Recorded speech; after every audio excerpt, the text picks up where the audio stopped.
자,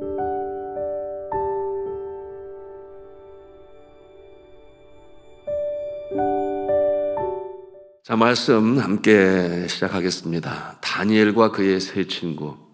그처럼 그 당시 최대의 강국인 바벨론에서 지혜자의 후보자들로 부름을 받아서 훈련과 교육, 학문을 잘 마쳤습니다. 하나님께서 함께 해주신 것이었죠. 그러므로 말씀해 보니 하나님께서 친히 학문을 주시고 모든 서적을 깨닫게 하시고 지혜를 주셔서 잘 마칠 수가 있었던 것입니다. 그러므로 우리가 생각해 볼 수 있습니다. 이제 왕의 곁에서 지혜자로 도울 때에도 하나님께서 어련히 알아서 지혜를 주시고 또 판단케 하시지 아니하시겠는가 우리가 생각해 볼 수 있습니다. 그러던 어느 날 이 느부갓네살 왕이 꿈을 꾸었어요. 그런데 그 꿈이 예사롭지가 않습니다. 문제는 무엇이었는가? 꿈을 꾸기는 꾸었는데 그 내용을 기억하지를 못하는 거예요. 우리가 그와 같은 상황이면 어떻게 합니까? 개의치 않아요. 꿈을 꿨는데 생각이 안 나면 소위 견몽이었나 보지 뭐 이렇게 생각을 하고 잊어버리는데, 그런데 왕은 그러지를 못해요. 왜냐하면 꿈을 꿀 때는 그 꿈이 너무나 강렬해서 어쩌면 땀을 삐질삐질 흘렸는지도 모르겠어요. 하여튼 그렇게 강렬한 꿈을 꾸기는 했는데 정작 눈을 뜨고 보니 꿈 내용이 생각나지가 않는 거예요. 이런 경우는 굉장히 드물지 않습니까? 누가 하시는 걸까요? 하나님께서 그렇게 하신 거예요. 그처럼 강렬한 인상을 남길 꿈을 꾸게는 하셨는데 생각지 못하게 하신 것입니다. 그 이유에 대해서는 이제 점차 하나님의 목적이 나타나겠죠. 이것이 하나님의 섭리인 것입니다. 자, 그런데 왕이 견딜 수가 없으니 지혜자들을 부릅니다. 바벨론의 기존적으로 갈대아의 지혜자들, 그 땅에 살고 있는 지혜자들 뿐만 아니라 다니엘처럼, 하나냐처럼, 미사엘처럼 다른 이 정복한 나라에서 뽑혀서 온 그 지혜자들까지도 이제 이 느부갓네살 왕이 그 꿈에 대해서 알아내라, 그리고 해몽하라, 이 같은 내용으로 명령을 내립니다. 자, 그러므로 그들이 왕 앞에 나올 때 아주 의기양양하게 나왔습니다. 자신을 불러준 것에 대해서 한편으로 감사하고 또 우쭐을 했을지 모르겠어요. 그런데 정작 왕이 꿈의 내용을 말하지를 못하는 거예요. 얼마나 답답하고 당황스럽습니까?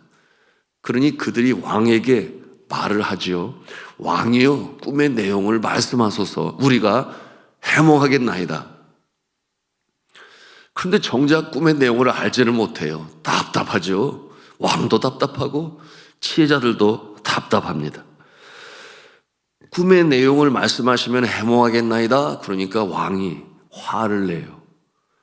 너희들이 참 지혜자요 술사라면 그것까지도 알아내야 하는 것 아니냐, 그래야 진짜 지혜자 아니겠느냐, 이렇게 반문을 하게 되니 그들이 참 당황스럽습니다. 너희들이 그 꿈의 내용을 알아내고 해몽을 하면 내가 큰 상을 줄 것이요, 그러나 만일 그러지 못하면 너희 몸을 쪼갤 것이며 너희 집을 거름더미로 만들 것이다. 이거 얼마나 깜짝 놀랄 일입니까? 그들의 마음에 두려움이 엄습하죠. 답답한 술사들이 다시금 왕에게 제언합니다. 그 내용이 이제 11절에 있는 내용인데 뭐라고 그랬어요? 11절 말씀 같이 읽습니다. 시작. 왕께서 물으신 것은 어려운 일이라 육체와 함께 살지 아니하는 신들 외에는 왕 앞에 그것을 보일 자가 없나이다 한지라. 하여튼 이 왕이 더 뿔이 났어요. 그러면서 12절에 있는 말씀이 뭐라고 그랬어요? 왕이 이로 말미암아 진노하고 통분하여 바벨론의 모든 지혜자들 다 죽이라 명하니라. 큰일 났어요. 지혜자들 뿐만 아니라 그 안에 누가 포함되어 있어요? 다니엘과 그의 세 친구도 포함이 되어 있는 것입니다. 다 함께 죽을 처지에 이르게 되었어요. 왕의 명령을 실행하기 위하여 이제 출동한 근의 대장 아리옥이 다니엘을 만나게 됐어요. 그때 다니엘이 이 근의 대장 아리옥에게 부탁을 하지 않습니까? 16절의 내용이죠. 네. 다니엘이 들어가서 왕께 구하기를 시간을 주시면 왕에게 그 해석을 알려드리리다 아니라 이 아리옥 근의 대장에게 왕에게 가서 시간을 좀 주시면 그 꿈에 대해서 말씀드리리다 이렇게 부탁을 한 거예요. 여러분, 이 상황을 우리가 보면서 생각해 볼 수 있어야 합니다. 왜 다니엘이 시간을 달라고 했을까요? 그렇죠. 기도하기 위하여. 이런 상황 가운데서 나의 나의 지혜, 나의 힘으로 해결할 수가 없어요. 그러므로 이와 같은 상황에서는 나의 영혼의 창조주시여 생명의 소유주신 하나님, 삶의 주인 되신 하나님, 전지 모든 것을 아시고 전능 불가능이 없으신 하나님께 아뢰어야 할 시간이 필요한 것입니다. 그러므로 다니엘은 이처럼 그 근의 대장 아리옥에게 부탁을 한 거죠. 하나님께 도우심을 간구하기 위하여. 그 내용이 이제 17절에 이어지는 말씀에 있어요. 뭐라고 그랬는가 보니 이에 다니엘이 자기 집으로 돌아가서 그 친구 하나냐와 미사엘과 아사랴에게 그 일을 알리고 라고 말씀합니다. 여기에서 우리는 영적 교훈을 발견하죠. 인생을 살다 보면 여러 가지 예기치 못한 어려운 일이 닥쳐옵니다. 태산과 같은 장애물이 닥쳐와서 나의 힘과 능력으로 어떻게 할 수가 없는 그런 상황에 이르렀을 때, 여러분, 나의 평소의 경험과 지혜로 또 좋은 아이디어로 해결할 수 있으면 너무 감사하지만 그러지 못할 때가 있어요. 소위 beyond my control, 나의 능력 밖에 감당할 수 없는 일이 벌어질 때, 암담한 상황에 부딪힐 때가 있습니다. 그때 어떠한 때예요? 기도할 때입니다. 기도할 때, 그때는 기도할 때 다니엘과 같이 시간을 달라고, 기도할 시간을 갖기 위해서였습니다. 우리 18절 말씀이에요. 우리 같이 읽도록 합니다. 시작. 하늘에 계신 하나님이 이 은밀한 일에 대하여 불쌍히 여기사 다니엘과 친구들이 바벨론의 다른 지혜자들과 함께 죽임을 당하지 않게 하시기를 그들로 하여금 구하게 하니라. 다니엘이 자신 혼자뿐만 아니라 그의 세 친구들에게 함께 하나님께 기도하자, 그 꿈의 내용을 알게 해달라고 기도하자, 그러므로 죽임을 당하지 않게 해달라고 기도하자, 이렇게 부탁을 합니다. 자, 주 안에 사랑하는 성도 여러분, 우리가 어려움에 처하게 될 때 당연히 기도합니다. 그런데 기도할 때 혼자 기도할 수 있지만, 그러나 혼자 기도하는 것보다는 함께 기도함이 더 유익합니다.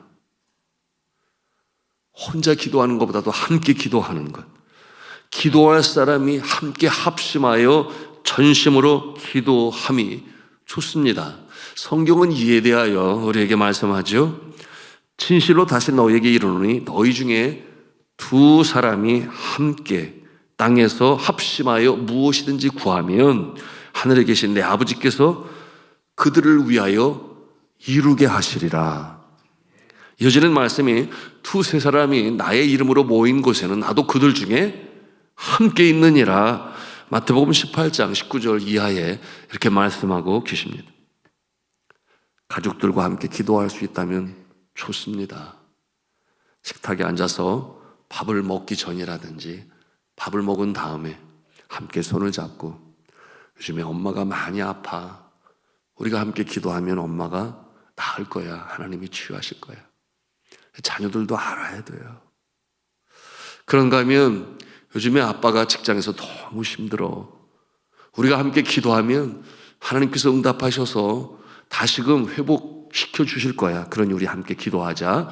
이렇게 가족과 함께 손을 잡고 어린아이들의 기도, 하나님께서 그 순전한 기도를 더 빨리 들으실 수 있어요.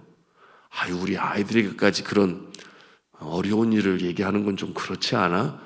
우리는 이렇게 생각할 수 있지만, 그러나 일찍이 이 기독교로 성장하고 문화가 형성된 서양에서는 안 그래요. 꼭 자녀들과 함께 기도 부탁을 하고 식탁에서 함께 기도합니다. 그러므로 가족 간의 관계, 또한 서로를 위한 기도, 그리고 하나님의 응답을 함께 체험하는 이와 같은 모습을 볼 수가 있습니다. 물론 같은 구역원끼리 그렇게 하시겠죠. 그런가 하면 우리 교회는 125명의 중보기도 헌신자들이 있습니다. 여러분, 그런 어려운 내용을 기도 제목 카드에 쓰셔서 기도함에 넣으시고, 여러분 기도의 골방에서 기도합니다. 누군가 나를 위하여 기도한다는 것이 얼마나 힘이 돼요. 합심하여 기도하는 것이죠. 그런가 하면은 그 125명이 등록되어져 있는 중보기도단 카톡방에 올라와요. 올라오는 순간 5분이라도 일을 멈추고 기도합니다. 합심하여 기도할 때 더 역사가 빨리 일어나는 줄로 믿으시기를 바랍니다. 너무나 중요한 것이죠. 문제는 안 하는 게 문제고 못하는 게 안타까운 거죠. 여러분, 이와 같은 모습을 통하여 우리가 간구할 때 성경이 말씀하는 것처럼 여러 기도하는 자들 중에는 순전한 마음으로 기도하는 자가 있는가 하며, 또한 하나님 앞에 신실하고 진실한 모습으로 행하여 기도의 응답을 더 빨리 받는 성도도 그들 중에 있습니다. 나는 부족해도 그가 기도하니.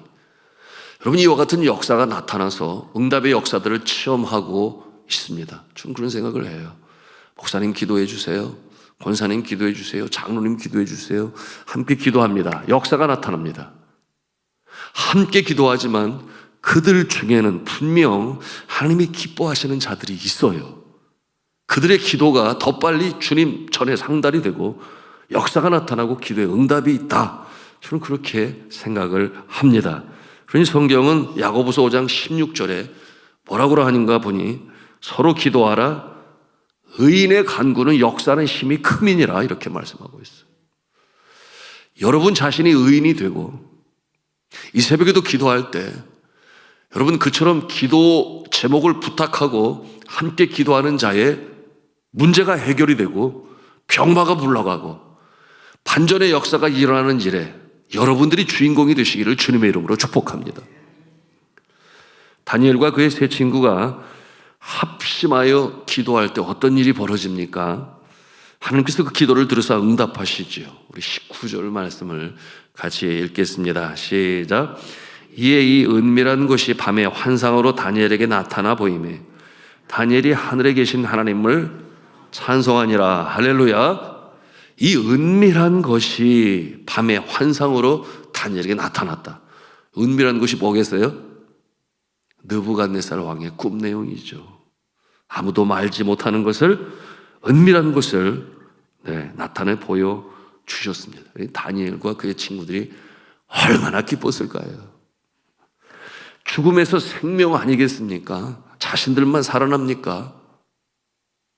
그 바벨론에 있는 모든 지혜자들이 생명을 유지하게 되었으니 죽었다가 살아나는 모습처럼 말이죠. 그러니 모두가 다 기쁨을 갖게 되었습니다. 그렇습니다. 참으로 온전한 기도의 응답, 최고의 응답은 무엇이냐? 나뿐만 아니라 모두가 참 응답의 역사를 체험하고 기쁨으로 나가고 소망 중에 일어설 수 있는 그 같은 기도의 응답이라면 최고의 응답 아니겠습니까? 여러분, 이와 같은 모습들 우리의 삶 가운데 필요하죠. 예를 들어 사업주가 있는데 사업이 기울고 너무나 힘들어요. 기도를 해요. 하나님, 이 사업이 다시금 회상하게 해주세요. 여러분, 그 기도의 제목을 가까운 기도하는 자들과 나눌 수 있겠죠. 직원들 중에 말이죠. 함께 기도해요. 그 어려운 처지에 함께 기도할 때 하나님이 응답하셔서 그야말로 역전의 승리, 전화위복의 역사가 나타나게 된다면 자신뿐만이겠습니까? 자신은 당연히 기쁘고 감사할 뿐만 아니라 그처럼 직원들이 직업을 잃어버리는 위기 속에서 다시금 유지할 수 있으면 얼마나 감사해요. 그 중에는 가족을 부양하는 가장들도 있을 것 아니겠습니까? 여러분, 이와 같은 모습이 정말 주님이 기뻐하시는, 모두가 함께 감사하는 기도의 응답이 되겠죠. 자, 다니엘이 좋으신 하나님, 불가능이 없으신 전능하신 하나님을 감사하고 찬송하는 내용들이 아주 길게 이어지고 있는데요, 그 중에 20절 21절 말씀을 우리가 함께 보겠습니다. 같이 읽습니다. 시작. 다니엘이 말하여 이르되 영원부터 영원까지 하나님의 이름을 찬송할 것은 지혜와 능력이 그에게 있음이로다. 그는 때와 계절을 바꾸시며 왕들을 폐하시고 왕들을 세우시며 지혜자에게 지혜를 주시고 총명한 자에게 지식을 주시는도다. 아멘. 왕을 폐하시고 왕을 세우시고 인사의 권한이 하나님께 있다.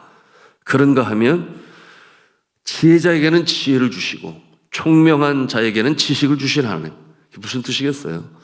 각 사람의 직업과 환경, 여건에 맞게 그 필요에 따라서 다양하게 응답하시는 하나님의 전지전능하심, 그 지혜와 능력의 하나님이시다. 참으로 그렇죠. 그러므로 다니엘은 왕을 아련하고자 합니다. 그 꿈의 내용을 해몽하고 또 주님의 영광을 어디에서? 그 이방 땅에서, 당시 최대 강국이라고 하는 그 바벨론, 더군다나 그 왕인 느부갓네살 왕 앞에서 누구를 나타내고자 하는 것입니까? 하나님의 영광을, 하나님의 광대하심을, 그들이 섬기는 신들보다 훨씬 월등함을 감히 비교할 수 없는 전지전능하신 하나님을 나타내게 하기 위하여 다니엘이 그렇게 이제 제안을 하는 거죠.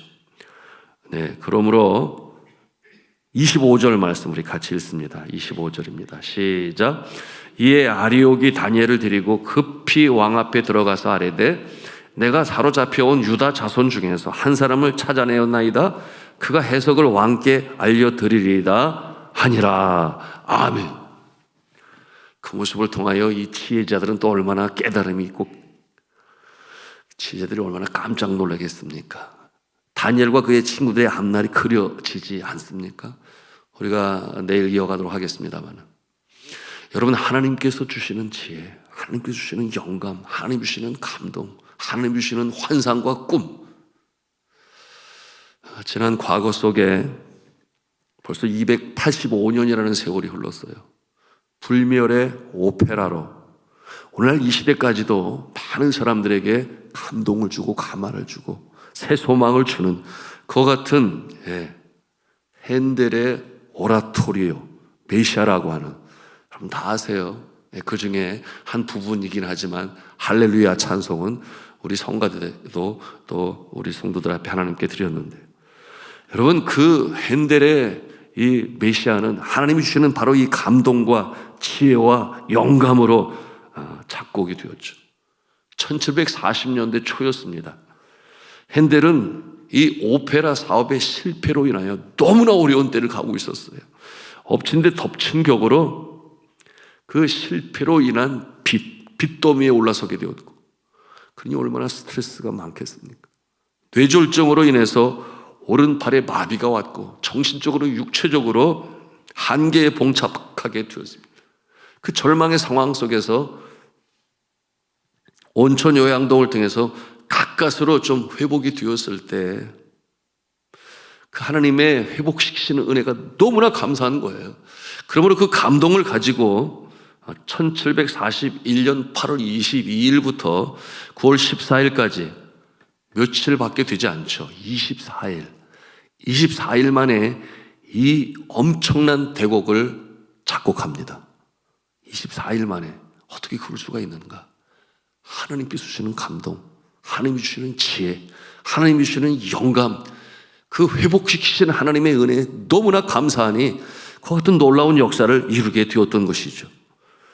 여러분, 그 내용은 당시 이실론으로 인하여 이단 사상이 판을 치고 있을 그때에 그 사상에 대항하는 예수 그리스도의 생애를 담고 있는 오라토리오예요. 탄생과 순환과 부활을 담은 그 내용으로 작곡하게 되었습니다. 그리고 1742년 4월 13일에 아일랜드 더블린에서 초연을 하였고, 그리고 1743년도에는 런던에서 공연을 하게 되었는데, 그 당시에 영국 국왕인 이 조지 2세가 참여하였어요. 그 중에 2부의 피날레가 뭐냐면 할렐루야입니다. 할렐루야. 그 할렐루야가 울려 퍼질 때 이 조지 2세가 감동이 되어 그래서 벌떡 일어서서 그 아름다운 합창을 듣습니다. 그것이 전통이 되어서 오늘날까지도 이 할렐루야 찬송이 울려 퍼질 때는 다 차례에서 일어나는 것이 전통이 되었어요. 무엇을 보여줍니까? 하나님 주시는 지혜, 하나님 주시는 감동, 하나님 주시는 영감. 여러분 그와 같은 경험이 있으십니까? 특별히 내가 내 능력과 힘으로 감당할 수 없을 그때, 오늘 다니엘처럼 하나님께 간절히 간구하니 하나님께서 역사하셨던 그 모습. 여러분 오늘 이 때가 어떠한 분에게는 가장 어려운 때일 수도 있습니다. 지금이 바로 기도할 때인 줄로 믿으시기를 바랍니다. 지난날에 과오가 있다면 주 앞에 철저히 통회자복하고 예수 그리스도의 보혈로 그 심령을 청결케 하며 주 앞에 전심으로 부르짖어 간구할 때, 오늘 이 감동과 영감 지혜로서 전화위복의 역사를 마련하신 하나님의 이 놀라우신 응답의 역사를 체험하시는, 전에 기도하시는, 새벽에 제단을 쌓으시는 여러분의 모습 되시기를 주님의 이름으로 축원합니다.